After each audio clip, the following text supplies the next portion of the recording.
good thing nobody's playing right now, right? Oh, it's usually later at night. All these Oh. people are more like night owls when they come. Like, they're not here right now. No bands are really here. But there's been a few pods where we were recording and they're fucking playing, and he's Yeah, able I to was kind of wondering edit about out that. somewhat of the bass of it, okay. but it still kind of like bleeds in a bit. Cool. So like a band called Daydream Time Machine has bled into it a bit, and then the other guy I'm having on after you, he's across the hall. At one point they played earlier, and then it got into the thing. But I'm like, what do you expect? We're in a fucking lockout thing. Yeah, I'm gonna ask him, be yeah. quiet, please, because we're talking dumb shit. Go for get now. lunch. Yeah. Go smoke. Go stick up the front. But yeah, we're ready to go. Fuck yeah. All right, hello people. This is the Rogue and Famous podcast with your host Justin Jones of the band Rogue Fame, and here we got my good friend John. It's Aquino. Aquino. Okay, because there's a Q. You can say Aquino. Aquino, yeah. Because I never pronounce your last name, so but like we're always formal here. I like introducing the full names. That's but good. he is the singer and frontman of the band Moon Colony, as well as a bunch of other cover / tribute bands. And we're gonna be talking about this. And this is where it's different now. We're not doing original bands. We're doing cover bands and stuff. We're very litigated to a bunch of different diverse types of entertainers. We're gonna have voice actors, directors, yada yada yada. But here we're gonna be talking to my friend John and about the music he's done and then what he will be doing soon and yada yada yada. But how are you doing, John? Hanging in there. Yeah. Sorry if I made you guys wait a little extra. I fucking forgot the stands for this thing, and we cannot have this pod without the fucking banner. And I didn't have strings. Looks good. Yeah. I was speeding. I almost hurt a child, but it's fine. Yeah. But we were just talking about gigging while being sick and stuff, and yeah, that's awful. I did a show at the Mint one time where I literally, like, my throat was just fucked up. Like, it was pretty audible. I sounded like fucking I had menopause or something. I was like, hello. I was like that, and it was just bad. Like, you can only do so much, and Yeah, you got to change it up when you're not feeling that good, you know. Yeah. You just power it through. Good. But what's like the you've done obviously sick gigs before, but like, was there any where like you just had to cut it early, or did you just do the whole thing? Oh yeah, there was one. My ears get plugged about once a year, and I have to go get them flushed. Oh, I mean, it's a bad, like, you couldn't even hear the birds chirping or nothing. It's like, oh my gosh, something's up. And the day of the show, it's like, if you don't make it to Kaiser and get your ears flushed, you're pretty jacked up. So we were doing a show over at the Continental in Glendora, and people are talking to me, but I couldn't hear them. And we were getting ready to play, and I'm telling the band, I can't hear you. I can't even hear me when I sing. I can hear my head voice in my ears, but I couldn't hear through the PA. And I lasted about 5 songs, and I'm like, I gotta go. Yeah, you're like, You know, sorry everybody, I gotta go. And everybody's like, oh no, you sound fine, you sound great. And I'm like, no, it's not working for me. Not only that, there was pressure in my head and face from the ears being plugged up. So that was the only one I've ever really bailed out on, man. I had to, though. So most of the time you just go through it, you know, just bear with it, change your voice a little bit. Don't hit the highs as what you think you can do. Just stay comfortable to where you can be like, just get through it. Yeah. So. Ironically for me, it's like the highs were fine, and even the lows, it was the mids. It was the mid range where it was like I had to force it to get it. The natural tone. Yeah, it was fucking weird, but all the fake shit was like for the falsettos were fine. I was like, what? This makes no sense. Well, I did originals for 12 years from 87 till like after the 90s a little bit. But you can only play so many places when you're doing originals, and then you can only do it for so long in your age. You're like, well, we're not signed yet. Let's just go play places where people are at and they enjoy the music, and you want to get out there and express yourself. And a lot of people will be like, oh, well, they're just doing cover bands. That's not talent. You know what I mean? But it's like they don't know what you've really been through in life, and you're like, no, I got tons of originals. You just no one gave a fuck. Past that point now in life, you know? So. Yeah, it's covers is fun. I remember at that time where I would think that, right? Like, oh, you guys, it's like, yeah, you could sing, whatever, but you're not doing your own stuff.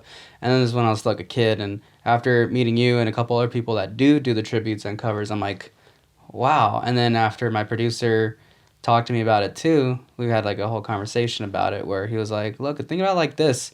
Those people are carrying on what the ones who made it, like the legends, Freddie Mercury, whoever, they're carrying on that legacy because these people are no longer here or can't do it anymore, right? Right. So it's like, who better than the next person? Like, just be good to them because they're taking the place of somebody else, but not even taking the place. They're just honoring it and Right. keeping that music alive. They're carrying it on for the next generation to hear it. Because, Yeah. I mean, I've never heard a fucking Slayer song live, but when I went to go see my friend in a Pantera band, the band before them was a Slayer tribute band. And I heard Raining Blood for the first time live, you know? Wow. Maybe Yeah. it wasn't the fucking real band, but it's close enough. So Right. it's just like, I applaud that now. And I actually have a huge appreciation for cover and tribute bands because it's like, it's already hard enough trying to be yourself, but imagine trying to be somebody else. But, Right. but then doing Yeah, it well yeah. is pretty cool, you know? It's like, wow, that guy embodied Freddie Mercury. He embodied David Lee Roth. Like, there's some Right, badass cover and tribute bands, you know? So it's like, I found a new respect for that, you know? I think that was another part of maturity. It's just like, no, every type of music is valid. I mean, Right, yeah, I there believe is that. good and bad music. I think that can be somewhat factual and also subjective, obviously. But Right.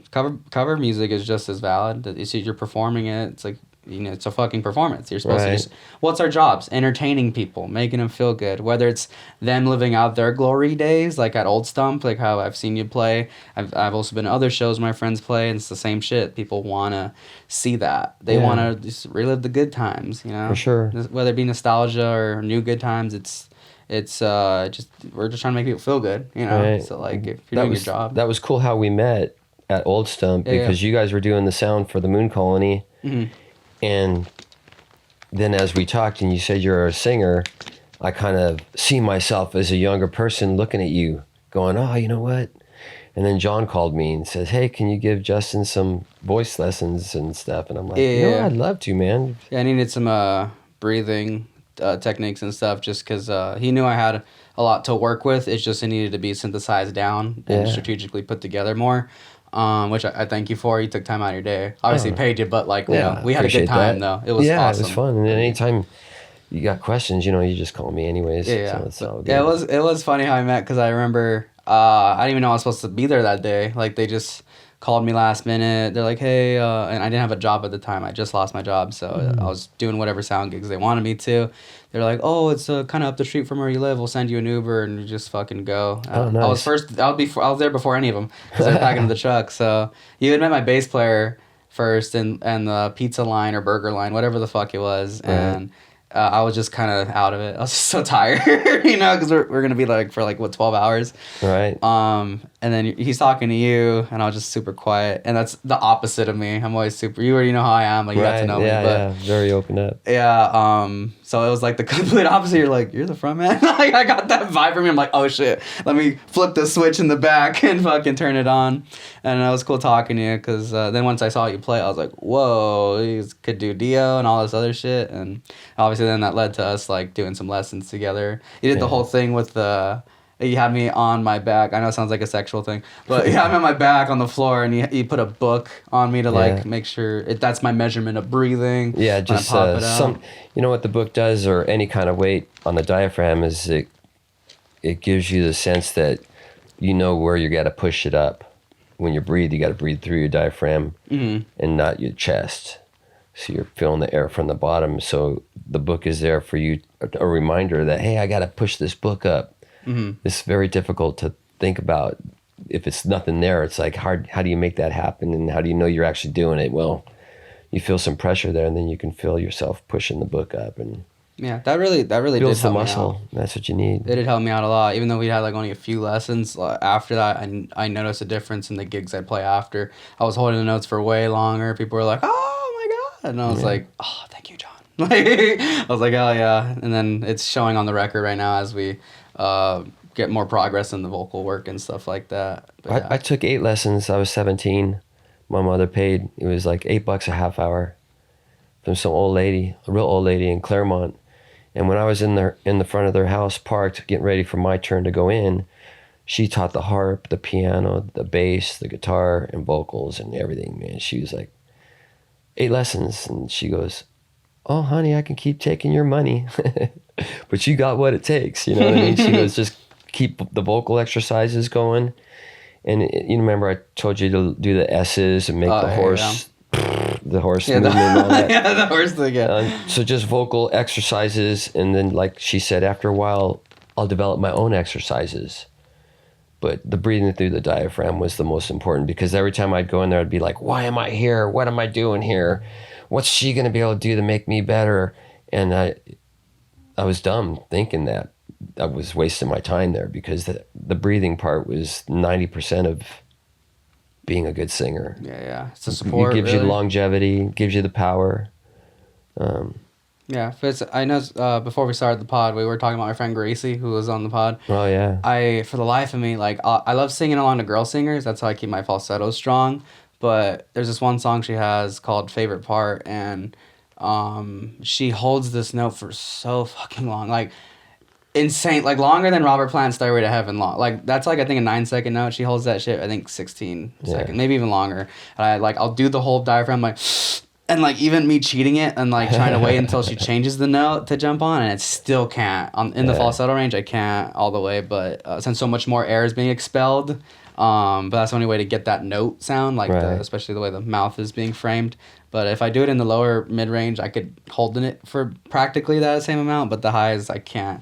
So, like, she gets me on that. I'm like, fuck. I was trying to be like, look what I could do, Gracie. She's pretty awesome. Yeah. I watched some videos, and I'm like, wow. Yeah. I should have her on again, though. Because we've hung out a lot more after that, and she has, like, a billion stories. I'm like, why did you say this? Like, I wish I would have knew to ask you about this shit. Save it for the next time. Yeah, literally the next time. But yeah, let's deep dive into this stuff. I've been waiting for this pod for a good while now, but it's because everyone I've had on so far is either around my age or a little younger, a little older, but only by a little bit. You are 64, 64 years young. Everyone say, oh, you're fucking killing 64 years young. Yeah, rock and roll.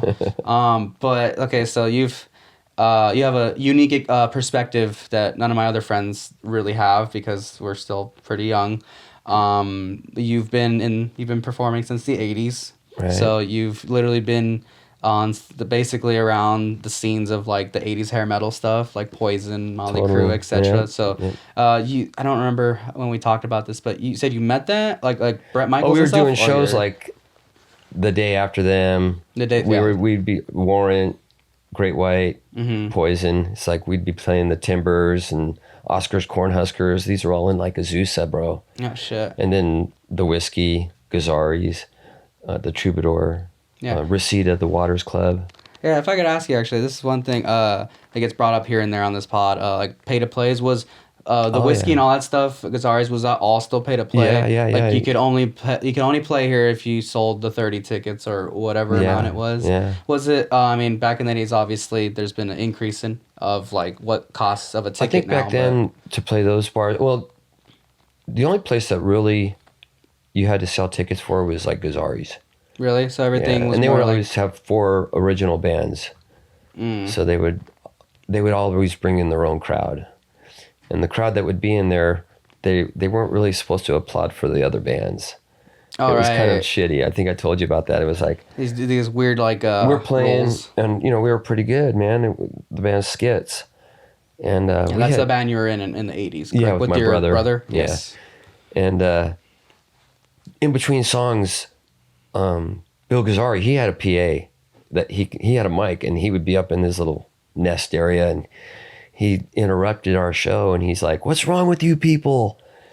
This is Skits," and he's like, "Give them some love," you know what I mean? And then everybody's kind of started opening up to us. But the bands that brought their people, they would want to take their people when they got done playing. So if we played last, not that it would be empty, but it would be like people would tend to want to follow that band and that band only. So it was rough playing places as original bands. It was it's competitive, cutthroat. Yeah, cutthroat and competitive, I'd say, because I haven't experienced shit like that. Everyone's been pretty supportive and chill. That seems like not necessarily they hate you, but it's just they're like, no, we're keeping what we earned. Yeah, but you know what? It's a front too. So they'll say they love you when they're getting information from you. They're learning from you, and they're trying to get things from you without giving back. So I was in another band called Entice in Covina, and we did a lot of great shows. This is in the late 80s, right? Or mid 80s? Like 86? Early 90s. Early 90s, yeah. Okay. So this is when, like 91, 90? Yeah. So that's when pre-grunge / when grunge was kicking off and stuff, just too. then. Did you notice that shift? Because of like where metal was slowly starting to like... I don't want to say fizzle out, because there was still cool shit going on, right? It was But there was obviously alternative music was popping up and stuff. So Yeah. did you see that shit? I was cool with it because for one thing, we weren't signed, so it didn't affect me. Okay. And I really liked Soundgarden. I liked Alice in Chains. But at the same time, I loved Queensryche. You know, and I seen Alice in Chains open up for Queensryche in L.A. and it was their debut, and nobody really knew how to respond to them because it was so different. Yeah, it was so different and grungy. It was a different type of heavy. Pretty demonic sounding, kind of. You know what I mean? Yeah. I don't want to put it like that, but it was. Well, yeah, it was a whole different type of darkness. Like, Yeah. I mean, you notice like all the '80s was more fun, and even the sad songs still had like some, I don't know, poppiness to them. But the romantic rock type. Exactly, Yeah. like Bon Jovi, etc. But once you get to the '90s, it's a whole different thing where you're just. It's I like to say, and this is where my band kind of benefits from both those decades. I like to think we have the flashiness and upbeatness of the '80s, but then the introspectiveness of the '90s. I think that's a very cool blend to have as a band, because then it's like entertaining, and then I could be sad too, or like you know, like I could be heavy and dark. Yeah, when I seen you on some video, I'm like, wow, you're out there, bro. I appreciate you get out there. You're pretty wild. Try to. But then, you got to tone it down sometimes depending on the bar, and maybe get some permission before you get on people's cars. And Oh yeah. Well, I'll debunk some shit. That was my car. I wouldn't jump on anybody's fucking car. That's just insane. But I didn't tell anybody that day, and they were like, "Who the fuck is this guy?" I made people go fucking apeshit that day. That was you'd be on the roof looking down from the building, Yeah. Yeah, there's things I do without permission sometimes. I mean, I think I told you things where it's like I'd rather ask for forgiveness than permission when it comes to the sake of a show. There you go. I mean, I've jacked pizza from somebody in an audience one time, and it was just like my rhythm guitarist at the time's friend, but they got pissed at me afterwards, not because I took a bite, but because I put the slice back, and it's like, I don't have AIDS, dude. Man. Like, you still finished the pizza. Like, I would have paid you back whatever, but you didn't. So. It was part of the act, and they just didn't realize yet. Yeah, I'm just saying, I had collateral damage. What are you going to do? I mean, just what it is. Have you ever had like a show go wrong, like where a point where you're just like, ew, okay, my bad, like, or anything like that? Not really. I mean, as far as go wrong, it's just sometimes it's like, wow, the sound system could have been better. Because when we were doing originals, we never had to bring a PA. We always depended on somebody. And there's always that somebody that has to mess with the effects and the delays and the reverbs. And it's like, dude, just set it and leave it alone, man. Yeah, I've had a few like that where they're fucking with them. Like, what do you do? I didn't tell you to do that. Like, why are you adding effects on things that do not need it? Yeah, like, and it's just bleeding over the next part of the lyrics, and it just, everything sounds muddy, and it's like, oh man, you just feel like it's out of your hands. You have no control. Now that with the cover band that I'm in, we run the PA. We set our own knobs, and we know what we feed off the crowd. Hey, does it sound good? And they're going to tell you yes or no. I mean, a lot of people are pretty honest out there, But then again, you'll see people on Facebook that aren't that great, and their friends are like, "Oh, that's awesome." It's like, come on, tell them the truth. Yeah, there's I think a lot of people forget to try to look at it this way, but as being in a band or like any band or just a solo artist, whatever, you're in the customer service industry. Right. It's not the same, but it's the same in the sense of like, you can't just ask them like, hey, does this sound good? Do you think the vocals need to be up? You can ask them shit, because why not? They're the ones getting this. You're serving them the like music, like audible food, for them. So it's just like, let's give them what they want, the meat and the potatoes, make sure they're having a good time. Pretty much our first song is our sound check. Yeah. I think they're there by the time we get done and set up, and it's like, okay, here we go. Yeah, I gotta make sure that one's a throwaway one. You don't want them to be a really great one, and you're like, fuck, okay, that's botched. So now, that one's like the one you're sacrificing to the music gods. Right. I was in a band called Insider. Insider? Yeah, Inside Her, but Insider. Insider. But it was like the D, not her, not whatever. Insider. It's a mental thing. But we did a lot of. It was all originals too. Entice, Skits, and Insider was all originals. And this was all like hair metal sounding, or yeah. It was some really good groovy stuff, groove rock, hard rock, kind of bluesy hard rock. Can you find any of this too online? By the way, Skits you can. The other stuff I got on VHS tape, and okay. I got the DAT tape of some recording for the recording studio, and we played with some really good bands coming in. And it was $1,200 for ticket sales. You had to sell $1,200 worth of tickets. How many tickets would that be then? That'd be that time? Like 100 tickets at $12 a piece, right? You'd make it happen? Oh, always. Yeah. And before any computers, bro, this was all landline. You would have to get, what happens is you go to the bars, like we'd go see Skid Row, let's just say. Mm-hmm. And then you just bring a bunch of paper, or you grab napkins and you had a pen and you get names and numbers. I would make a shirt that says, Insider opening for Dangerous Toys, tickets here. So I would make a t-shirt that said that, and I'd do it with markers, color markers, and I'd go to the gig that night, and I was the walking billboard, and I would get enough phone numbers. I always sold more than my share of tickets, always. I mean, we'd be on stage sometimes, and I'd look at my guitar player, his back pocket has like 10 tickets in it. I'm like, bro, why didn't you just give them away in the parking lot? It still cost you $12 a piece, and he still has his 10 tickets in his pocket. I'm like, should have told me, I would have got rid of them. But that's what I would do is I would call people up on the landline. They'd be like, oh, not this week, but call me on Tuesday. And I'd write down a note, called up on Tuesday. And then like the next Saturday, I would just hop in my little truck and I'd start at one end of the city and make a big loop and deliver every single ticket, bro. Pocket full of money and go pay when we got ready to do. We opened up for Dangerous Toys. We opened up for Kick Tracy, the Bullet Boys a couple times. Oh, okay. And King Diamond. Now, when we opened up for the Bullet Boys, it was kind of funny because we had a lot of friends there. And we love the Bullet Boys and bands like that, man. We're never going to try and dog a band ever, you know what I mean? But the guy that was doing the lights, and we were playing over in San Bernardino, some dive bar.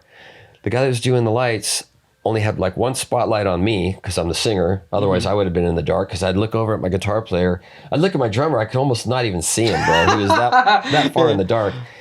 And, you know, not that I got pissed, but I let him know, hey, bro, we don't really need a light show to kick ass. And everybody's like screaming, yeah. But we were doing some videos. Some people were videotaping us with the VHS tapes, you know what I mean? Camcorders. And so I just wanted everybody to look good. And they shouldn't be trying to make the bands that are opening up for big bands or any band look bad. And that's just the way everything goes. They make you sound less. And they make you look less. So the band that you're opening up for looks gigantic, you know, big time. And it's like comedians, like all the ones bomb in front first, and then the main act's the savior. Yeah, they're happier because he's finally here. They, you know, it's kind of weird how that works on that end. But that's like, people should definitely fucking take notes on how you're selling your tickets. So because you were literally just dressed, like not even to impress. You just wear a fucking billboard. You know? Yeah, I cut up a T-shirt and I made myself visible. And I hit up everybody. And the key is, when you see 4 people that are hanging together, you get within their circle, you welcome them, you know, hey, you guys look like you're ready to rock. You like rock and roll. I got tickets, you know.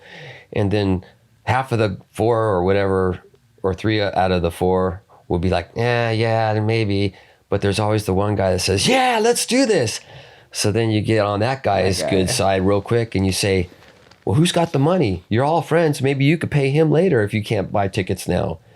And you get them to combine their money and whatever and get the tickets now. Yeah, you get that was sold. The whole deal. Yeah, that's impressive. And we'd put people on a bus. Right here in Pomona, we'd meet off of 2nd Avenue. We used to practice the Skits band, practice above the Pip Printing Building on 2nd Avenue. And we'd tell everybody, hey, we're going to have a bus with a keg of beer. Of course, Laidlaw didn't know that we were bringing a keg of beer. The driver didn't know that we were going to bring in the beers until we were ready to roll out. But everybody would go to Pomona, pay $2 extra for your tickets for a free bus ride to LA, man. That's the best Uber you could ever. I was telling you the story, like we'd get to Azusa and everybody, all the guys on the bus would be like, hey, I gotta pee. Yeah. So they'd pull over like at an Arco.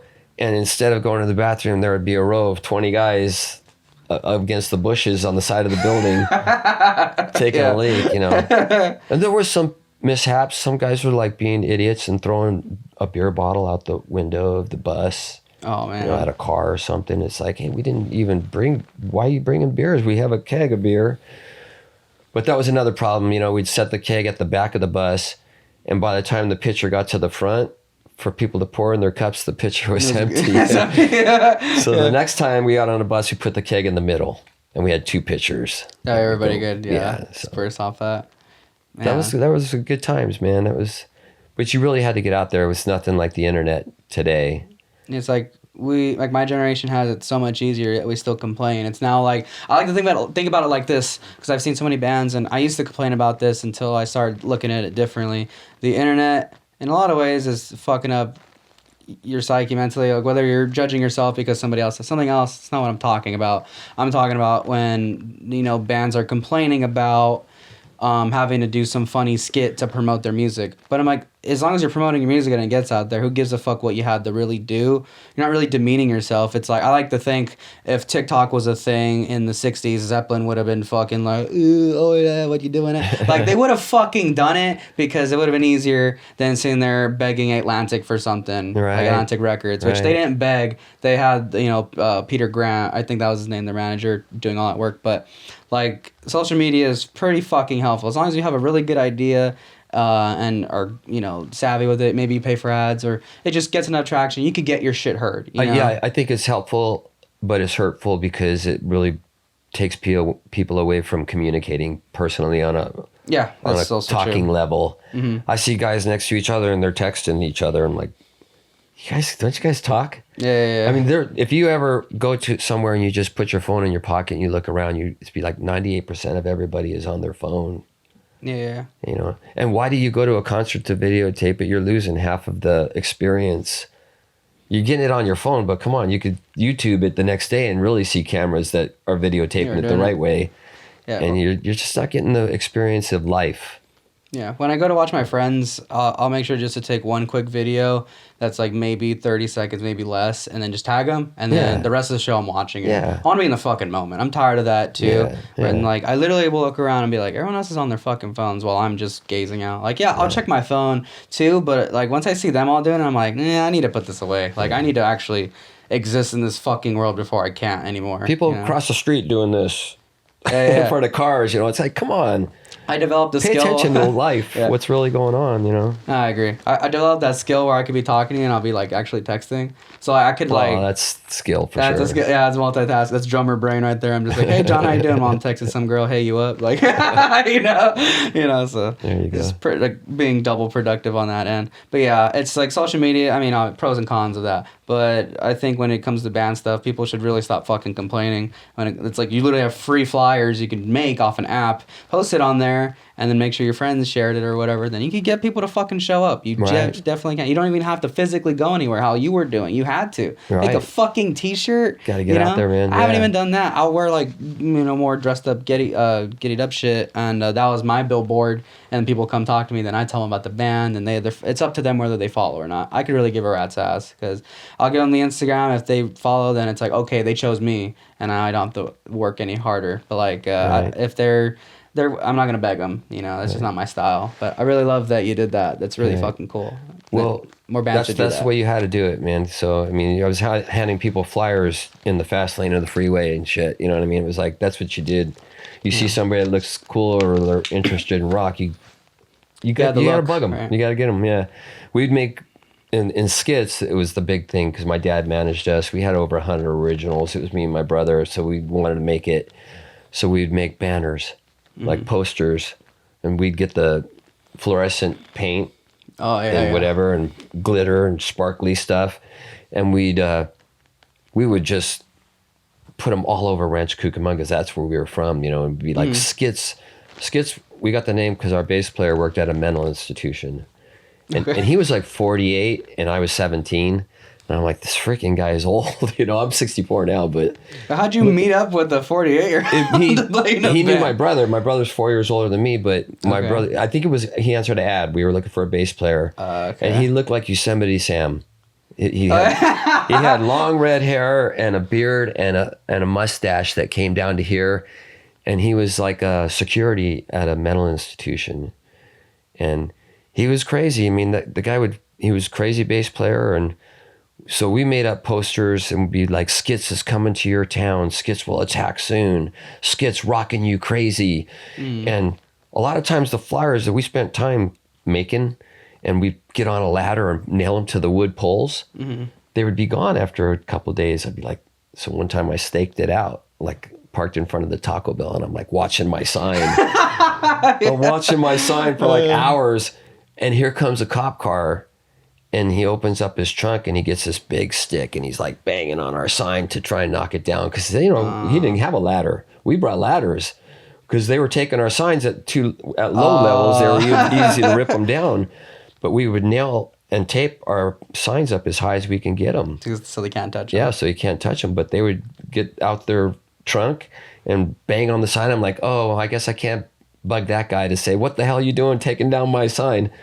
But we'd get letters to our address, and be like, hey, you guys are going to be fined for these posters that you're putting up, and our flyers, we put them on every pole, like for miles.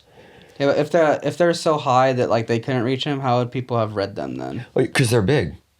Oh, they're big enough to read, but they would be like the size of your banner or soundboard. The clouds? Yeah, it would be like art paper, cardboard.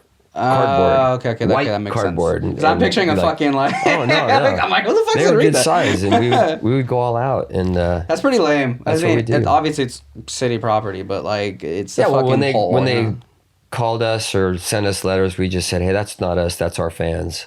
Yeah, just blame the fans. Who are you gonna go after now? You know what I mean? So that was a long time ago. Since we're on the subject of flyers, I did hear in the 80s that there was a war with flyers, like in more like the LA Sunset Strip, where like you'd have your flyer and then it'd be just covered up by a billion other ones, and you have to keep replacing. Other bands would rip yours off. Even in shopping centers, they would like take your flyer off and put their flyer on. Oh, that's brutal. Yeah.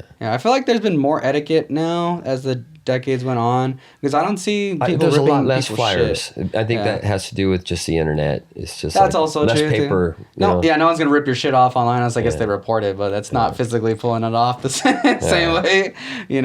Fuck.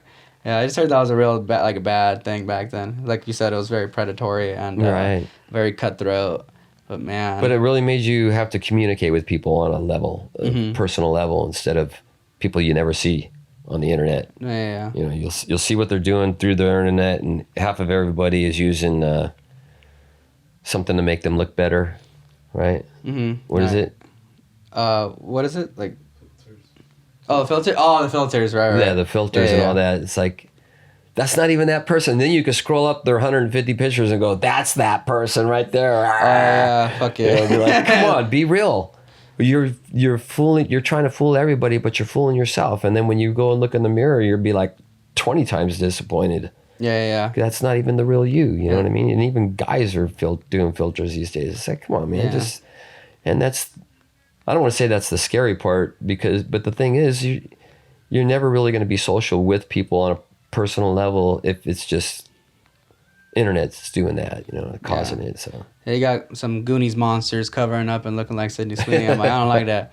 The guys too. I'm like, what the fuck? I have a habit of saying hi to everybody.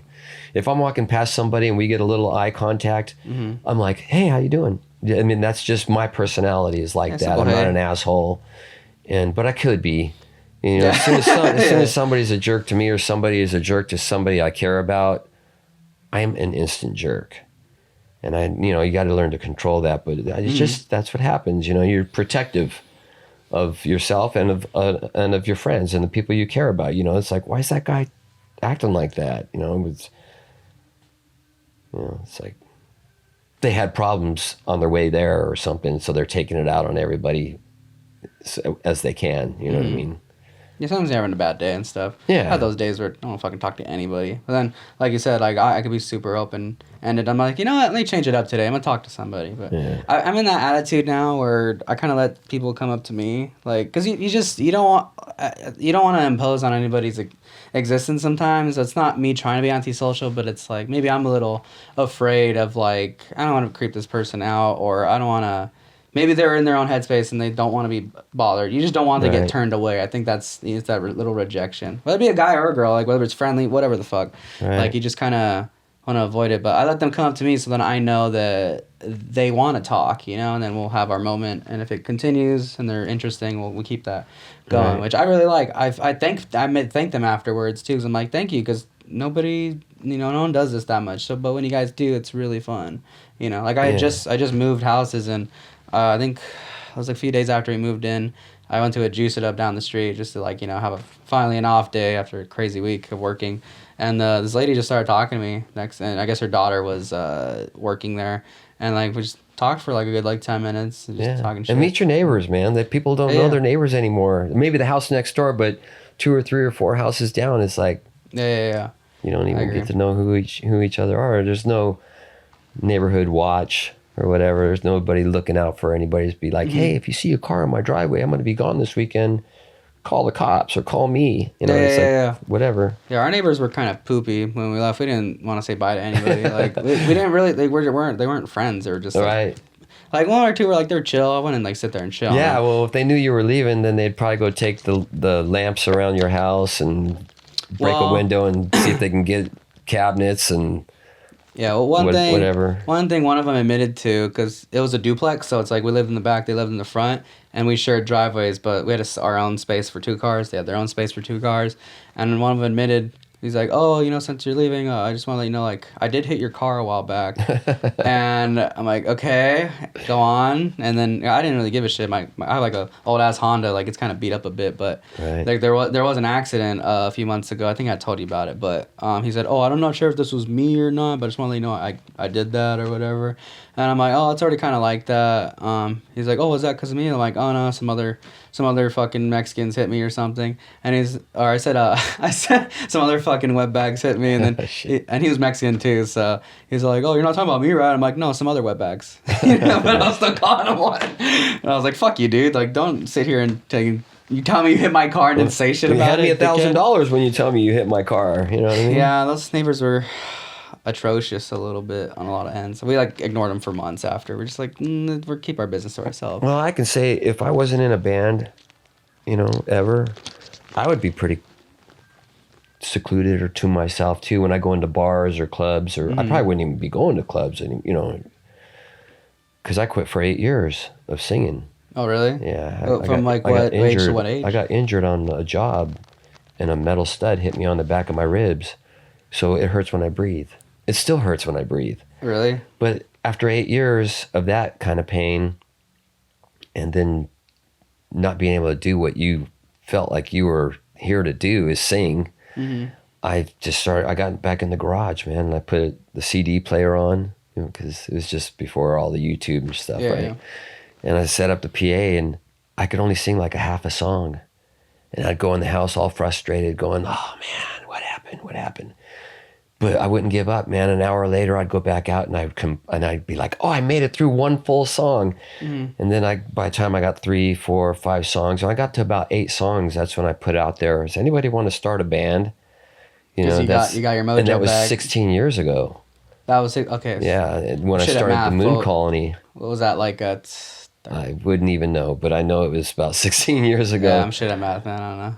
What's 64 minus 2004 or something, 2005. I don't know what it was, but it was. I was like 4 at the time. That's crazy. But that's when I started with the Moon Colony, and we were strictly covers because, like I said before, originals, you're limited on where you're going to play. You always got to try and force people to get there. So we just wanted to basically play where people were going to be already.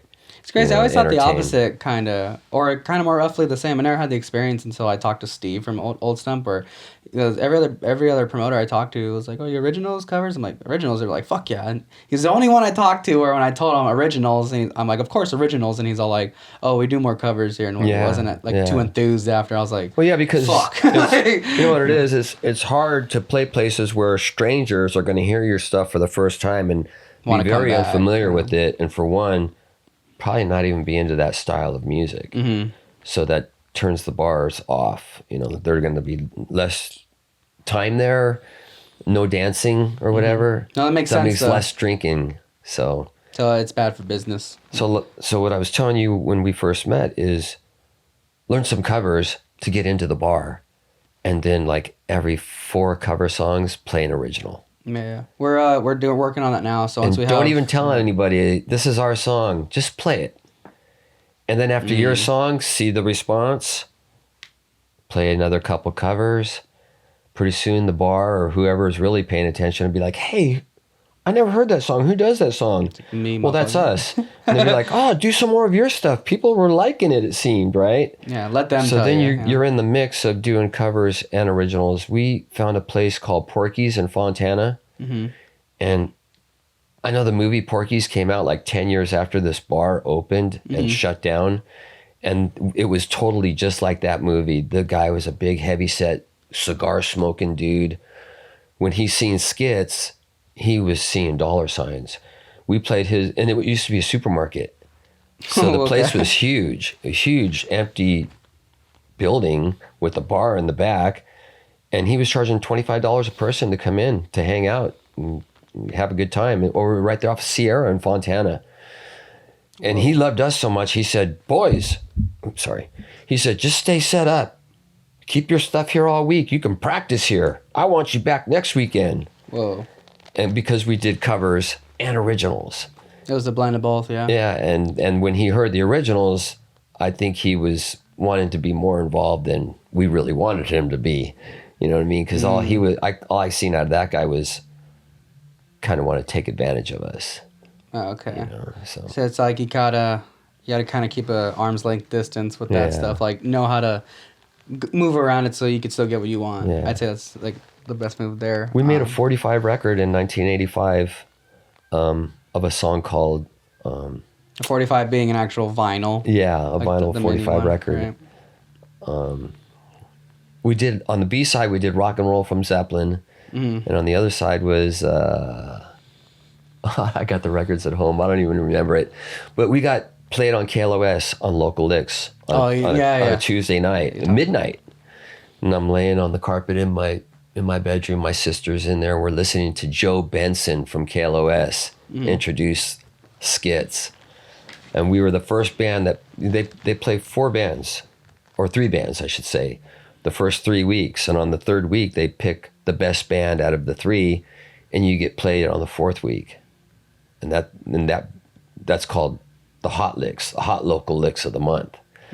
So we got played on the first week, and I'm laying on the carpet, and I told my sister that would be crazy if the lead guitar skipped the record, and it did. Oh, It skipped a little bit during the lead, and I'm like, oh, I look at my sister. I shouldn't have said anything, man. But on the 3rd week, we got voted. I mean, this is people that don't know us. We got voted Hot Licks of the Month. So they played us again on the 4th week. So that was pretty. We thought for sure then we were going to be taken off, man. We're like, oh, dude, KLOS played us twice in a week. You know what? That's a huge thing for local bands. You know what I mean? You're like the second person I've heard on this pod to like say that. It's like, oh, we got played on KLOS, and then it's like, yes, and then even like the first show sells out. After that, it's like, oh. It's like, that's something you guys. I'm pretty sure they still do it. Yeah, they still do it. It's Stay or Go. Yeah, that's what they call the segment. I want to do it at some point. It'd be really cool. You know, we'd go to L.A., man, and just stand right outside of the studios where ABC or whoever was the big old the tower, whoever was recording companies with cassettes. And just hand them to people that are walking in. Hey, can you give this to the secretary? Hey, can you play it? you know what? We're looking to get signed. You know what I mean? Oh, you know what? I've had this story I've been saving up. I'm going to tell it on here because of what you just said. Some fucking bonker shit I did like 2 years ago or something. I brought my cousin with me. He's a little younger. And I drove to LA because I came up with this divisive-ass plan that I heard from I think it was a guy from Sugar Ray before they got signed. I think it's pre 9/11, so I think this is why it worked. But he would bring in pizza with their CD taped to the inside of the box, and I was like, there you go. And that's how we got I think it didn't work all the way, but Rick Rubin, he met Rick Rubin through that, and Rick Rubin was impressed and just tried hiring him as like a marketing agent or something. But he's like, fuck you, I'm trying to be a musician. So, but it was like a cool tactic, and I'm like, I'm going to try that. So I went to LA and I got like, I think 7 boxes of Domino's. I think that was like $70. I don't remember how much it was, but I'm like, I was so determined. I taped the QR code. I wrote some bullshit on the box. I don't remember what it was. Like, oh, just check out this song or whatever the hell. and I wrote a list of all the record companies I wanted to go to. But then as I saw, the only one I was really able to get to was Universal Music Group. Like I got in there, I parked near the valet people, and I just said, "Oh, I'm Uber Eats." I just said, and I walked in You with gotta get in there, yeah. yeah. So I get in and tell the lady, "Oh, I'm supposed to go upstairs to deliver this pizza." And that's why I say pre 9/11, because now all that shit's happened. The security is way, I think, more bumped up where you can't Right. enter certain Right, spots. right. Oh, yeah. But the lady was like, "Oh, well, you could just get the name or give me the name and we could call them or whatever." I was like, "I don't fucking have a name." I wrote down the name, but I said, "Oh yeah, let me go get my phone though. Like I need to go. My phone's on me already." Like, but I left the pizza right there, and I'm like, "Oh, let me get my phone so I could write down his name. I forgot." Right. Or like whatever number because I didn't have the number down. So I go back and she's like, "Oh, the pizza." I'm like, "No, it's fine. I'll come back." Didn't come back. I was like, "Nope." Fucking got the fuck out of there. And I could only assume with that specific place, they probably just ate the fucking thing. And it's Right. like, they probably Oh, saw why it and they're not? like, "Oh, he tried." Right. But imagine they checked it out and they actually like did something. But to continue that, other venues I went to were so far away or didn't even exist anymore. Not venues, my bad. Labels. Right. Samaria Records. I think they moved their record company building, but there was nothing there. I was like, "What the fuck is this?" And then I went to another one where you would have had to go underground and like get checked in and all that shit. Oh, okay. And I'm like, okay, even if I do get into this, like, and I do that, like, how am I getting out? Like, how Yeah, I you just need a started card it. or something to open the gate, or you drive over the spikes or and something. I'm like, I can't do that. Be trapped. Exactly. And then I even tried Capitol, but then I realized it's like Alcatraz. It's literally fucking blocked off with a spike gate. I'm like, all right, well, that's a fucking bust, but I still had like 4 pizzas left, and I just drove to my grandma's in La Puente, and we just finished the rest of the pizza there. That's funny. I tried, though. I was like, fuck it, like, let's just see what happens, and, that's like, that goes to show, like, the risks I'm willing to take. I'll buy some zesty Zaws to give out for the sake of a record deal. Thank God none of that worked, though. I would have been fucking dumb. I didn't have any skills yet, so I'm like, let's just wait now. You tried. That's what you do. I was working. I'm a carpenter, or I was a lather at that time. But a lather is metal stud framing. Oh, okay. Oh, yeah. A carpenter was woods back in the days, and now they're joined. But I was on a job, and I was like working on a 4-story building, so I'm on scaffolding, and I could see the building next to us over the fence, and I knew it was a recording company. You know what I mean? Like you said, Capitol or something big. It was big. Yeah. And so I brought a bunch of cassettes and I put them in my pouch, and I'm working. Every time I'd see like a Jaguar pull up and the guy get out all, like an A&R guy, right? And I'd be like, "Hey, buddy, can I give you my tape so you can listen to it?" And because you never know who it is. Yeah. Yeah. And those are the things you just do. You try and nobody else is going to do it for you, not free. No, exactly. So you got to do your own promoting, and you got to get out there. And if you're going to mail something to somebody, don't just do it in a regular manila envelope or whatever. Yeah. Make it a fancy envelope, make it stand out. And yeah, make it seem like it's gonna be like Pulp Fiction, where when they open that chest and it's gonna be gold inside, shining out your face. Yeah, it helps when there's a couple C notes in there, I guess, but still. yeah. Just take a risk. You never know. You just gotta talk to people. I would say just treat everybody like they're huge people. That way you're just in that mindset to want to talk to them. Well, yeah, you never know the guy that was emptying the ashtrays like Bon Jovi was at a recording studio at one time. Might hand it off to the guy, and he's going to score some points for getting you signed or whoever. Yeah. That's kind of what I want to kind of try. Tell. That's what I want to try doing with the friend bands I told you about earlier, where it's like, I think we should all be like working together collectively, because then if somebody gets signed, then you could toss in a good word for the rest of the pals, and we're all doing what we want to do. Oh, yeah. Or then they get you to open up for them, or you guys do a collaboration somewhere. Or you guys just go get your own big room to rent for the night and charge at the door. And even if liquor or no liquor, just to have a gathering, so you're not paying a promoter. You're not paying cut out the middle guy for the bar or the clubs and only paying you a certain amount. You're like, nah, we're getting the whole door. And you're going to split it up with the rest of the bands, especially if they contribute. Yeah, so there's some promoters that are pretty cool that'll take care of you.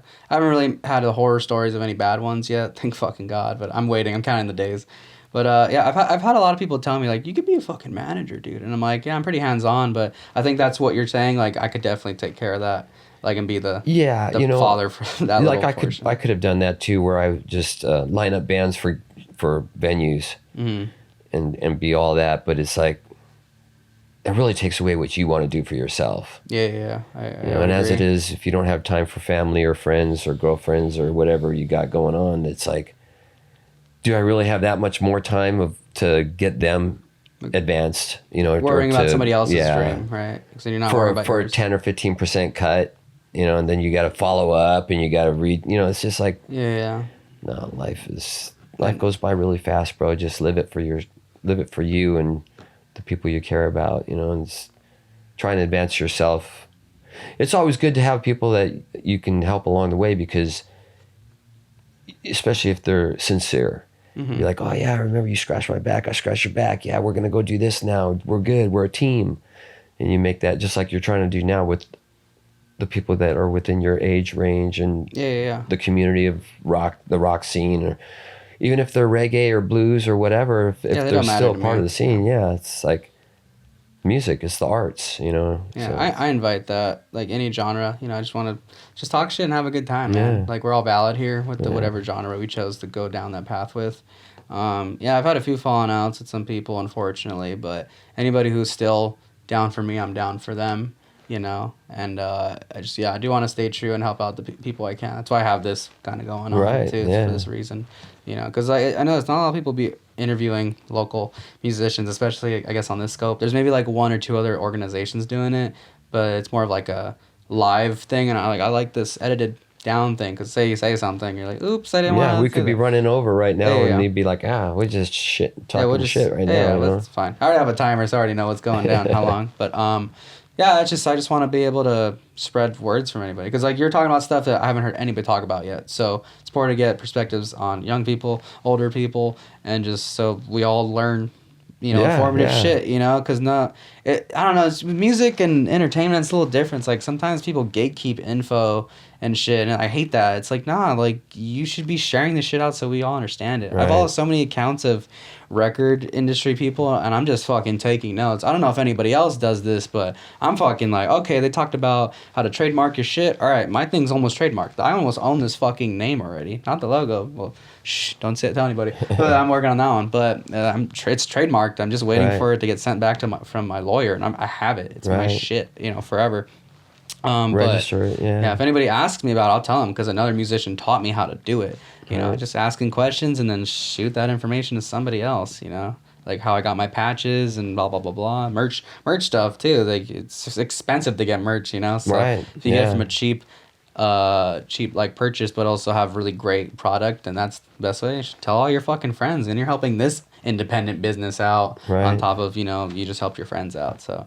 It's a lot of love being spread around and support, you know? Yeah. I think it's how it should be in a scene. And you know, you could read people pretty good, I can tell. You know who you can deal with and who's the bullshitter. So it's like usually, as far as promoters go, there's people I just won't even touch. And it's like, and you see them and they're two-faced big time. Because you know they're haters, but they act like they're not when they see you. Yeah, I'm still, like I said, I'm lucky I haven't dealt with those people. I've dealt with pretty cool people. I still have their phone numbers, and we still talk shit on the here and there. I've heard horror stories though, and I'm like, I don't envy you guys. You're still young, so yeah, I can't wait. Yeah, you're like, you know, it's coming. I'm twice your age. Yeah, I'm 25. You're a little over. Yeah, twice. Yeah. Fuck. No, yeah. Let me ask you this: what's like your favorite show? Like your best show you think you played, and then your worst show? Obviously where there's a big stage. So we played up in Big Bear a couple years ago. It used to be called The Cave, and now it's called the Village Sports Bar. I think it's a new name now. And just when there's a killer sound system and the lights, that's, you know, it feels like, oh, this is what I've been waiting for. And it doesn't really have to do with a sellout crowd. It's just, it's good for pictures, it's good for videos, it's good for future shows. Mm-hmm. So basically, up there, I think, was one of the big. I love playing Old Stump though too. Even though we bring our own system, we bring a good crowd there, and they treat us really good there. Mm-hmm. But I know there's a good turnout every time. Like when I've came to see you. So the worst place. Really love you. The worst place was probably. I hate naming names, but you don't have to name the name. It's in Ukaipa. Than And it Ukaipa. rhymes with Ukaipa. Okay. There's nothing worse than playing somewhere and you're not really playing loud, but they tell you to turn down so they can hear their customers for a menu. And I said, why don't you get a iPad menu where the customer, all he has to do is touch what he wants and it highlights it. That would be pretty smart, too. Lack of communication. You don't have to talk to them. You'd be like, okay, yeah, I hit that. I want that beer right there. And then they go back and do the thing because they keep telling the band to turn down, turn down, turn down. And how are you going to do AC/DC, Scorpions, Black Sabbath quietly? And where I'm pretty powerful singer, right? Mm-hmm. You know, you hear me? When I'm singing louder than the PA. Right? Yeah. And my I feel like I've heard that before. My voice is louder than what it's coming through the PA system in this room. And I'm like, I'm hating this right now. Yeah. Yeah, you can't. Even though we're getting paid whatever it is, it's like, I got to do this for 3 more sets. Yeah. Or and 4 you, full you sets. do long sets. It's like almost 3 hours or 3.5 hour We do shows. 4 45-minute sets. We just played last Friday in Taylor's Bar in Redlands. We're playing this Friday at Mavericks in Norco. Mm-hmm. And then playing up in Big Bear pretty soon at Whiskey Dave's. I love Whiskey Dave's too. Whiskey up Dave's there. cool. The village bar up there. Yeah, I always thought that too. Like, I mean, I always loved it when the bands would stop playing just so I could talk. You know, like I actually hear myself talk. But then you're at a show. What do you expect? You know. So Right. if you're working there, you shouldn't be telling the band to shut up. You should be figuring out a different way to fucking talk to people. Then, Yeah. like for me, whenever I've like wanted to talk to somebody, whether it be a band member or chick or whatever, I would literally just get my notes phone out and be like, "Hey, I love this band." And I just show them, they're like, me too. And they'll be like, yeah. Then you speak the little whatever sign language or body language. But it's like, just think smarter, dude. Like, you know, they're telling the band to be quiet. They're literally fucking keeping these people here, you know. And obviously that's kind of arguable because maybe they just came there anyways. But you're still being the entertainment that maybe keeps them there. It's really, really, really hard to sit there and ask every person there, did you stay longer because of the band? You know, no one's going to fucking ask that. And another bad time was when you get a drummer or guitar player to sub and they tell you, yeah, I know like 98% of those songs, and you don't practice with them, but they show up at the gig and you're like, oh no. Oh, dude. Oh no. And you're the lead singer and you just have to look at the crowd still and be like, oh shit, sorry, man. I would have made sure there's this one that's practice. never going to happen again. I will cancel the event. Was and that I'm not into that? But did that happen at one of the shows I watched you at, or is that something else? I think you were at Old Stump one time when we had a really great guitar player guy. Man, I can't put him down for. Yeah. He showed I think I know what you're talking about. He showed up, but it just was not a good mix. I noticed what he it. knew I'm and like, what we knew is it was just throwing us off. But the good thing about that, playing that show, is the guitar player I have now in the Moon Colony was in the crowd watching us. Oh, nice. And then right after our show, I'm like, hey, sorry, man, it didn't sound so good. He goes, oh, no, you guys sound pretty good, man. He goes, actually, I'd like to jam with you guys. And I'm like, so 2 weeks after that, we played at Old Stump again, and Johnny Fortune was the guitar player. He's now he's still in the band, yeah. Fuck yeah. I like how that works. I've been told that at work sometimes where, you know, you'll be performing, like say my friend band, Circling Saturn, they didn't have a bass player at the time. It was just a 2-piece, like some White Stripe shit. And their now bass player was in the audience, and he's like, they're really good, but they need a bass player. You know, he got in that shit doing that. So I really wish that would been my case, but we just put the flyer out. I've had so many guys say that too, or it's like, you guys are really great, but you should have me on the bass, so you should have me on the guitar. And I'm like, oh, show some how great balls. are we then? Yeah. You know, you're telling us we're great. You're great, but you'd be better with me. That's how that goes. And I like that confidence though, because it's like if I'm gonna exude that, then I want that coming back to me. You know, whether like from my actual band members. It's like if you don't think you're the greatest, why the fuck are you doing this? Right. You should have the mindset. You're not being a dick about it or being like not humble. You are, but I want to see a band. Like I heard Jack Black say this shit. He's like, I don't want to see a band who thinks they're pretty okay or pretty good. I want to see a band who thinks they're the fucking shit. Right. You know, because then that service they're providing, that entertainment will be fucking top notch because they want to be professional and at the top. So I would appreciate people telling me that, like, no, you'd be better with me though. Like, I'll consider it. Like, I'll be like, okay. I'd be like a girl who just got talked to by like a really handsome guy. I'd be like, okay, like, thank you. Like, I'll go with it. Hubby right there. Right? Yeah. Fuck yeah, dude. Well, I mean, what over all your life's experience of what, actually I'm gonna ask you about this. This is crazy. Hopefully you're able to talk about this. But you know how you told me about a band lockout, or not a lockout, but you used to have a band rehearsal back in the day in Pomona. Oh yeah. And then the police raided it. Oh yeah. Can you tell that story? Sure. Yeah, that was so crazy to me. We had a guy. We would practice up at the top of the printing building in Pomona off of 2nd Avenue in downtown. And there was this guy that always used to walk by with drumsticks in his pocket. Mm-hmm. And we'd be getting ready to go upstairs to our band room and play. And one time he's like, hey, can I come up and check you guys out? And normally you don't let people come up there because you don't want to get robbed sometime. But we had a couple good sized gates, iron gates that you had to get through before you could even get to our front door. The other bands didn't have what we had. There was like 4 or 5 bands up there upstairs. We had the last room at the end where you could, at the window, you could see outside at the train tracks and all that on 2nd Avenue. You could actually almost see Holt from there. Oh, damn, okay. And so we let him up there, and the guy practically didn't go away, for one. You know what I mean? He was like at every practice. And so pretty soon we made him like a stage manager because he was a roadie. He'd be like, and he was good at electrical, dude. We set up our band room where he made this stage. He made a drum riser. He got the lights all set up. He even made himself a little nest to climb up because we'd have parties up there. And we'd have parties, and we had 3 rooms in one. The first room you walk into was all painted red, and it had pictures of the band and places we played and our friends. The other room where the windows was like a couch, a little lounge area, or the refrigerator, hangout. And the farthest room was the band practice room. And so as time went on, he used to work at the hotel right there, the old hotel right there right next to 2nd Avenue. It's a really old building. And so he was dating the bartender's, a waitress or something like that in there, in the place.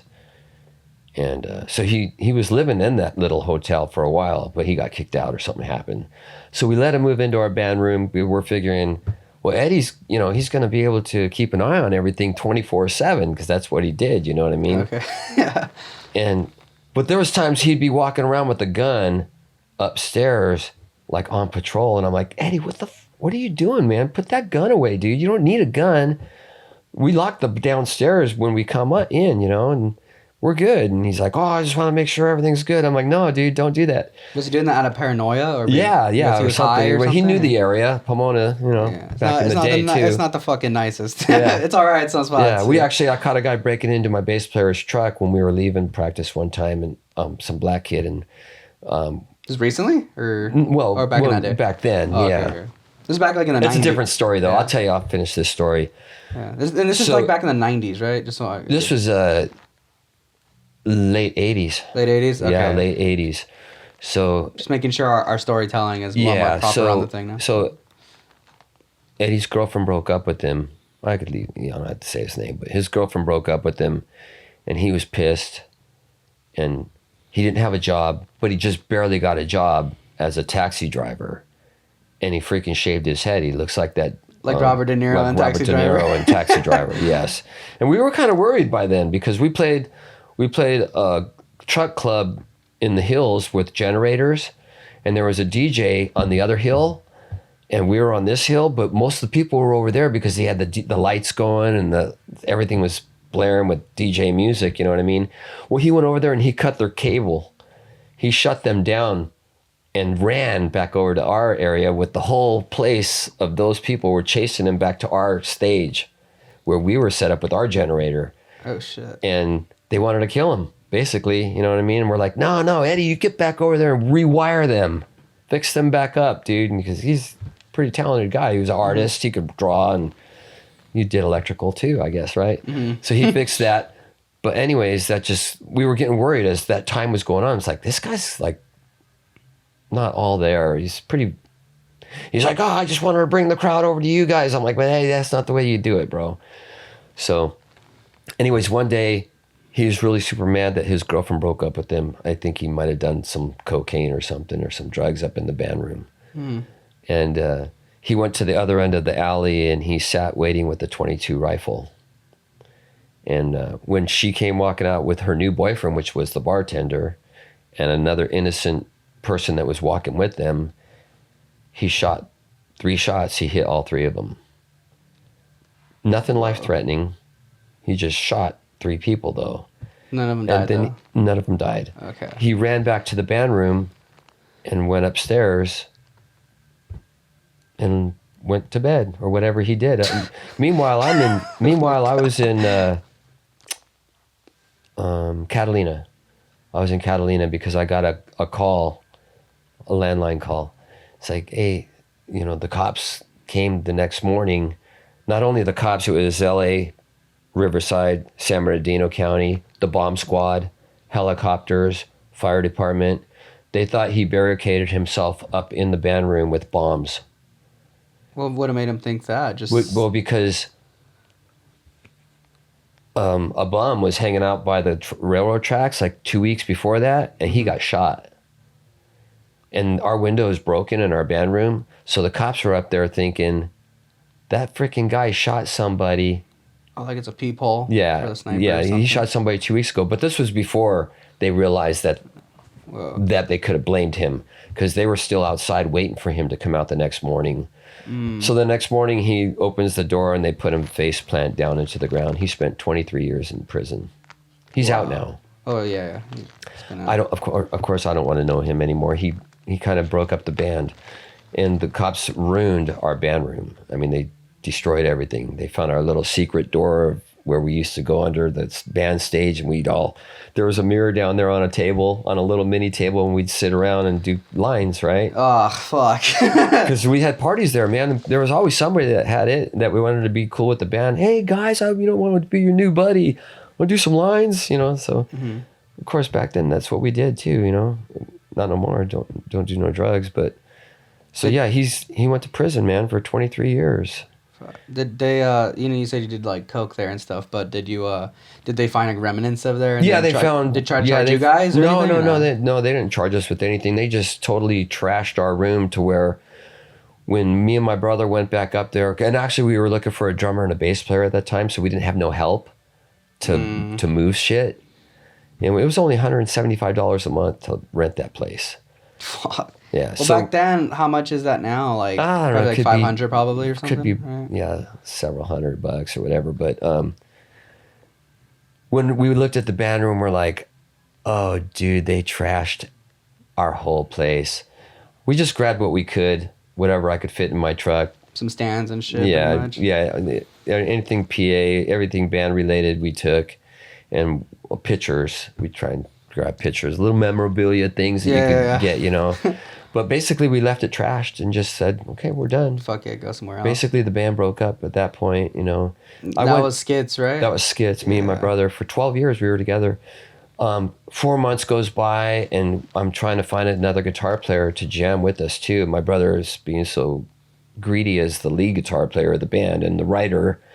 He didn't want to share the stage with another guitar player, so I'm like, I'm just gotta go. If I don't sing, I'm gonna lose it. That's when I joined the band Entice from Covina. And we got some pretty good shows. Of course, I got replaced in that band because I had a reticulated python, and his name was Ricky, Reticulated Ricky. And so I got a call, hey, Ricky's eating a T-shirt, because I would give him rats, right? Well, some blood was on the T-shirt that was like part of a mat, like down inside the tank. And, Snake is eating a T-shirt, he's going to die. So I had to leave practice. And I had to leave practice a couple times. My daughter was a brand new infant at the time, and she had an asthma attack at just a tiny, tiny baby. And I'm like, I got to go, guys. Which is understandable. Yeah, well, they didn't like that. So they go, we were going to open up for Ace Frehley over at I don't know if it was the Forum, not the Forum, but somewhere in LA, probably like what year was this? Like this was in like 91. Okay, so this is a little. Well, I know Ace Frehley left Kiss like mid '80s or something, right? So it had been a while. So yeah. So we were gonna do that, And then we had, I don't know if you know what BAM magazine is. Not that one, no. Okay, so I'll show it to you sometime. It's a magazine, pretty good size paperback, and all the local bands you can get a full page picture of your band promoting to play at the Troubadour. And that was like $1,000. Fuck. This was a monthly magazine though. So every week they'd print and you'd be on that page. It's a big deal though. It was a big People deal, would see dude. it. Yeah, People would see BAM it. magazine was the major circuit magazine for all the bands in LA. Pretty Boy Floyd, Faster Pussycat, Oh, shit, Motley okay. Crue, Skid Row, all of them were on that magazine too. So we'd get full page ads and go play the Whiskey and all that and go hang out at the Rainbow and, rub elbows with everybody, Yeah. But I lost train of thought now. But that's what we oh yeah. So they called me one time, the manager, he's like, oh, we're going to get another lead singer to do the Ace Frehley show. And I'm like, you fuckers. You know what I mean? I'm like, the one show that I would really, really wanted to do so bad, because I was a Kiss fanatic when I was a kid. Kiss is the shit. That's what got me to wanting to be in a band was Kiss. And Like, people can say what they want about the music or whatever, but it's entertaining as fuck. yeah. So like a week later, I'm driving home from a construction job, a union carpenter at the time, apprentice. And I hear Ace Frehley show got canceled, and I'm like, yes, Like, fuck you guys. karma. Damn, dude. So I was happy to hear that. For some reason, it was like, I'm like, oh, yeah, well, I guess you're not doing the Fuck show, them, bitch. right? I mean, they show their true colors Yeah. in that end because they weren't willing to wait. Well, Yeah. I'll tell you a quick story before we're done or whatever. But the drummer for Entice, when I went to do a little audition and meet them, the drummer was my next door neighbor when we were little kids, and he used to play pots and pans, and we used to plug in tennis rackets out of headphones to make it look like you had a cord, and we'd get the best stereo and the best speakers and open the garage and entertain all our friends that were on the driveway sitting down watching us, and we would do Kiss. And he would play pots and pans, and he was probably 13. And then when I went to go audition for Entice, he goes, John? And I'm like, Jesus? And I didn't see this guy since he was 13, 14 years old, and I was like 15. And now we're in a band together called Entice at that time. So it was like, I thought that it would last a lot longer just because of those kind of reasons, But it was the management deal, and that guy wasn't that great of a manager or nothing, but, Yeah, the one that, like, kicked you out, or Yeah. another one? Oh, it was Okay. probably a full-on band idea thing or whatever, but one of my friends ended up taking my place, and I'm not going to name names, So but it's he not knows, your if he friend. sees this, he'll know who he is, because he's always followed every band that I quit. He took over my singing. Yeah, well, whoever So you it's like are, right in my you're not coattails. better than this guy. So stop fucking sucking a dick on his coattails. you're not John. You know. Fuck, I dude. always say the bands that always followed us and stole stuff from us, they should change their name to the Coattail Riders. Yeah. Or the John Dick Suckers.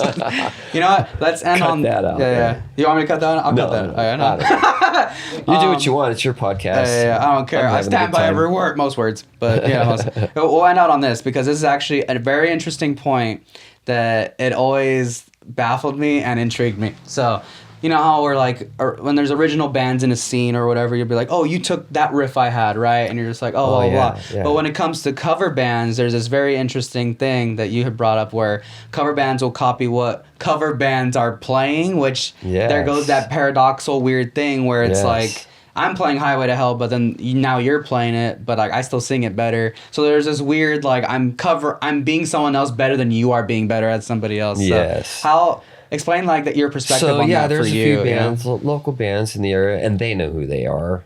You know, they're still my friends per se. I mean, they probably talk the talk or whatever, but I don't care. I hold my own, and I'm not about holding grudges, and I'm not, But the thing is, they would come to the Moon Colony shows, and they would learn. I could tell they would learn because they would, when I'd see their videos, all of a sudden, who's doing Head First from the Babies? Who's doing Thank You from Led Zeppelin? That was all our. So these bands were stealing our set list not Not that it really didn't. It bothered me at first, but after a while, it didn't bother me anymore because I'm like, we do it better, and I'm not afraid to say that because we do. We do. Our songs that we do are a lot better than a lot of the cover bands around here.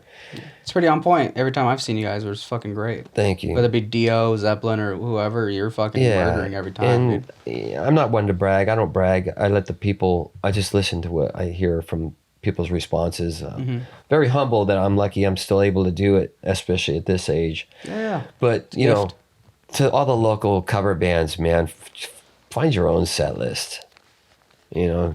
It's like obviously they're gonna play the popular songs, but then it's like you could do deep cut covers at the same time. I like deep cut B-side covers. You know, there's Iggy Pop shit we're gonna do that isn't necessarily his most popular shit, but it's stuff that's fucking kicks ass. Oh yeah, dude! You know? To bring back songs like that, and what I dig is when I see like Tesla's doing a cover song, or you know, somebody big is doing an Ozzy song or doing another cover song. It's like, there you go. It's not, you're not lacking talent just because you're in a cover band. You know what I mean? It's just, people don't get it. It's just, you just want to be out there and be playing all the time. And you get more bars to play when you're in a cover band. That's all I can say. And the pay's not bad. You can't live off it unless you're doing 7 days a week. I'm sure you could do something, but you know. Not everyone has time for that, unfortunately. No. If you can, go for it. Dude, we were playing every Saturday, Friday and Saturday. All last year we were booked every week. Maybe we were lucky if we had a weekend off, 2 weekends off in a year. Fuck. So yeah, and it got too much. You know what I mean? You, there's chores you got to do at home. There's people you got to see. You know, there's things you got to do. There's like, so this year I'm not filling the calendar that much for the Moon Colony because obviously I got the band all set, the Tesla tribute band. Yeah. And that's play less, get paid more. Yeah, that's the goal. And they supply the PA. I don't have to drag around my stuff anymore for that.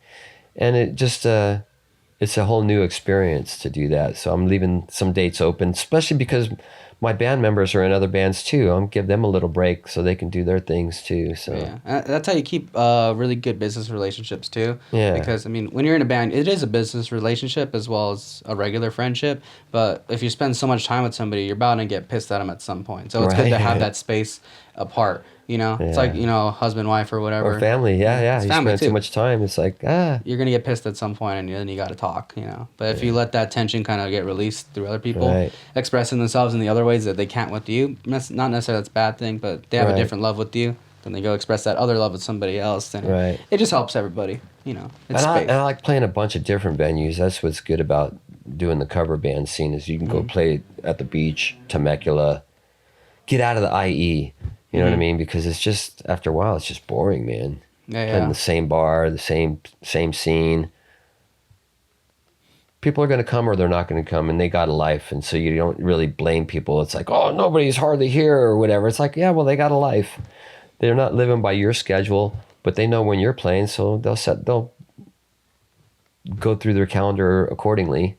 Yeah. You know, eventually you'll see that person again and be like, oh, yeah. Yeah. It's always been like a strange threshold of like how can you, like when you're a successful cover band, like what do you go to top that? Because it's like you're not making originals to the point where you're trying to make that chart. You're not going to chart. That's not what you're doing there. It's the goal, like the main goal of that would be just playing really big venues that pay a good amount of money. That's it? Or what's the accomplishment No, there? getting... Actually telling the bars that you're playing these days what your value is. Don't settle for what the other bands are getting paid. Get more. Okay. Request more. Gas is up. Cheese is up. Burgers are up. Why can't the bands get paid more? No, that makes sense. You know? I'd say, like, I heard this thing where this guy was breaking down, like, okay, you're at a restaurant, say you're playing a restaurant bar or whatever. Say the steaks, right? They're $15, right? So say the labor, or just basically this party is playing for a steak. It's $15. Say there's 4 of them, and they all got steak, right? That's, you do the math, 4 times 15. That's like $60 plus the tax. Maybe that's 70, right? So then think about it. That's just one party. Imagine if there's like 10 to 20 other parties there getting steak or whatever the fuck. That's various on pricings. Okay, so they're making, the venues and the restaurant are making that much money. So then it's like they could clearly pay you because you're providing the service that should also cost as much as a food product Right. per because you have to think per head. Right. You're not thinking just like what's your overall $20 you're splitting 4 ways or something. Well, It's bullshit, you know what? You made a great point there, because most bars already have that money put away. They already have a budget for the band. You know what I mean? And then you got your little dive bars that'll be like, well, it depends on how many people show up tonight. That's a bunch of BS. Yeah. You better have money put away for the entertainment. Otherwise, you're gonna just get the same slobs that play every week. You know what I mean? And they're willing to take the $400 a gig. No, Yeah. you can't do that, man. Unfortunately, I would say one thing for the Instagram thing kind of fucks us as younger bands is our follower counts, because if they are low, then that already kind of shows a venue like, they're not gonna be able to sell because they only have like 200 or 300 followers compared to someone who has like 1,500, Right. which they'll be more like they could probably sell this, you know, Yeah. or like a brewery would be more willing to pay out than a venue, I think, Right. because that's Oh, my yeah, experience. yeah. So that's in my perspective. If I owned a brewery, who would I think which band is going to actually sell tickets Right. better or get people to stay? The 1,500 follower band or the $300? Well, and there's a lot of follower, places that'll be like, hey, we're still making money whether we have a band or not. Mm-hmm. So that's where they really just draw the line on what they're going to pay, because it's Yes, like, we don't yeah. need the band. The band kind of needs us. Well, no, it works both ways. Yeah, but then it goes to show, just don't play at that place then. Yeah. Go somewhere that's gonna. Yeah. You know? I'm good at just saying, no thanks. Yeah. Go Yeah. to the next one, man. There's It's- a guy right down the street. It's just gonna the building. Pay It's you not what special. pay you yeah. what you're worth. Yeah. And especially if you got 5 guys. You know, there was 5 of us in the Moon Colony, 2 guitars. You know, Mm-hmm. so it's like, you got, not gonna play for peanuts. You know what I mean? No, yeah, it's like we're providing a service. It's just as And when they valid as do everything provide else. food, it's like, don't think you're going to get everything that's on that menu. There's a special menu for the band. It's just burgers and grilled cheese or something. You know what I mean? It's not, you're not going to Yeah. get the filet mignon or any big steaks. You know what I mean? Not like that. Yeah. But we used to play at a place called La Papillons over in Monrovia with the band Entice, all originals. And the owner loved the band, but he loved my voice. He loved my singing and stuff. And it's like, oh, Johnny, you want to go home with some food? We got so much left over, because it was yeah. like a big venue, man. And then they would make a bunch of steaks. I'd go home with stacks of to-go containers filled with steaks and baked potatoes, and I'd be like, eating breakfast burritos with steak every day, bro, Dude, for a that week. sounds making me hungry right now, John. I remember one time, I think I was like 18. I think I just got out of high school. My high school band, we played the Canyon in Montclair years before it closed down. Oh. But I remember hearing, because they asked us what we wanted to eat. I'm like, I'll get a steak. And I'm weird according to some people, where I get well done steak. Like, if I want a raw meat, I get fucking sushi, dude. Like, Right. steak, I don't want to taste blood. That's gross as fuck to me. It's Right. juicier, supposedly. I like a well done steak. But I asked them that. They got it for me. And I forgot who the fuck told me this, but I think it was another band. They're like, the chef was kind of mad that you're asking for a well done. And I'm like, the fuck is that to him? He just leaves it cooking a little longer. Like, Yeah, what the fuck yeah. what is the big deal? Well, that's I was one confused place about we that. played where we couldn't go off the menu. It was either like some kind of chicken or a pizza. Oh, okay, just like It was like for the bands. because it's not as pricey, it's more of a group food, maybe. Yeah, you know. yeah, exactly. They're probably saving you on that. Yeah. Yeah. I didn't want prime rib anyways. I'm not into that Nah. kind of almost raw meat. Yeah. Yeah, I know some people that want that shit bloody. I'm like, what is this, a fucking horror movie? I'm not a vampire. But like a fucking cow's ass to bleed. Right. You know? But yeah. Do you have any upcoming shows? Like, this is probably coming out in mid-May, so just keep that in mind. If you have any shows. Oh, more yeah. out. Let me see what I got here real quick. Yeah. And you can say for any band, pretty much Moon Colony or was there one? Sorry, that's All Set. All Set. Tribute to Tesla. Yeah, All Set. Yeah. It's Tesla backwards. So, yeah, May 9th, we're playing at Old Stump right there in Pomona. Mm-hmm. And then May 30th, we're playing at Temecula Wine and Beer Garden. Awesome. Be there, people. Yeah. And then June 6th, we're back at... Oh, June 6th, we're playing the Moon Colony is playing at the Lemon Festival in Upland. Oh, I'm going to be there. We're going to be on the main Citrus stage at 4:45 p.m. We play for a full hour. And 2 of the guys that are in the Moon Colony are in a band called Dress to Kill. They're a Kiss tribute Kiss band. tribute. So they're going to be playing that day too. So the Moon Colony plays at 4:45. Then So Petty is a Tom Petty tribute. They're going to play after us. And then the Kiss Dress to Kill band plays after them. Oh, so they're double dipping. Yeah, that's gonna be a great. When you say one of the best places to play, the Lemon Festival is like the best. Yeah, that stage was fucking gorgeous. I want to play there. And so then that's June 6th, a Saturday at the Lemon Festival with the Moon Colony, and then June 13th we're playing in. I want to say Norco, but it's probably a different little town, Etowanda, maybe South 40.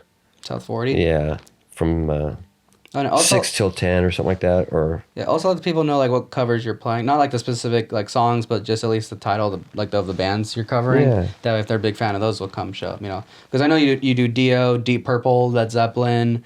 Off the top of my head, I think like Tom Petty sometimes. no, or we do. something like that. Not really, but we've done a Tom Petty song. Tesla, Black Sabbath, Scorpions. Pretty hard stuff. We do Lit. Some stuff. We do Jane from Jefferson Starship. Okay, Everybody really digs that song. It's a lot of 70s, 80s, and 90s. Oh, Alice in Chains too. We do Alice Man in the Chains. Box. Yeah. So on June 20th is a Saturday also. We're playing at the Whiskey Dave's up in Big Bear. Whiskey Dave's, fuck yeah. Yeah. And then Old Stump again, July 11th. And then Temecula on July 25th. We're spread out pretty good though. Yeah, there's a couple months where we're playing the 3 weeks in a row, and you know that's good for us. It's good practice. You go too long without playing 60 songs, it's like It's gonna catch up with you, and you're like, oh, I got all that shit to learn. Well, we play about 45 songs on a 4 set, so that's a lot of songs to sing with a 15-minute break. Yeah, that is a lot of shit. I'm still kind of recovering from Friday night, you know, because I power up, you know what I mean? And but I try not to drink alcohol anymore during the performance. You got that pure aloe vera juice you're gargling. Well, I still do it. Yeah, that's good that you do. I haven't actually used that in quite a while. I use the hot tea and honey. Oh, that thing, yeah. I still don't really do that one. I'll do the Lay's chips, the oil. Yeah, I don't get that though. I don't understand that how you can do that and the chip be like interfering. It's very oily. It helps. I don't like to eat like at least an hour or two before I sing. Okay. Well, you don't have to put a lot. It's acid like 10. reflux. So you said you can't have chips and salsa. It fucks you up, huh? Oh yeah. Yeah. I just tossed a few Lay's I love chips and that we're stuff good. though, bro. You know. But that's weird that I even say that because every morning I'll have a breakfast burrito with salsa or hot sauce. You know, like okay, I got 10 hours before I got to sing. I'm good. Yeah. A lot of shit you can do beforehand. It gets it all out of you. Get the lead out, if you will. Right, you know. right. You know. Is there any last words you want to say to the audience? Any potential new fans? What they're gonna see from a show, or any like little life lesson you could give them if they're a musician or just a person out in the world? Just keep rocking, man. Don't pay attention to what anybody's telling you unless it's good advice. You know, don't let anybody get you down. And props to Justin here for doing what he's doing, man. It's like keeping the ball rolling and the future of rock and music right here. One of them. Yeah. So, long live rock and roll. Yeah. Ow. Yeah, that's a cut, bitches. Thank you. Yeah, we'll see you later, motherfuckers. Yeah, thanks so much for doing this, John. Yeah, it was fun, bro. Appreciate it. Yeah. Totally. Fuck yeah. Yeah, we'll take a quick promo photo real quick for the thumbnail. Oh, yeah, that'd be great. And we can send you on your way.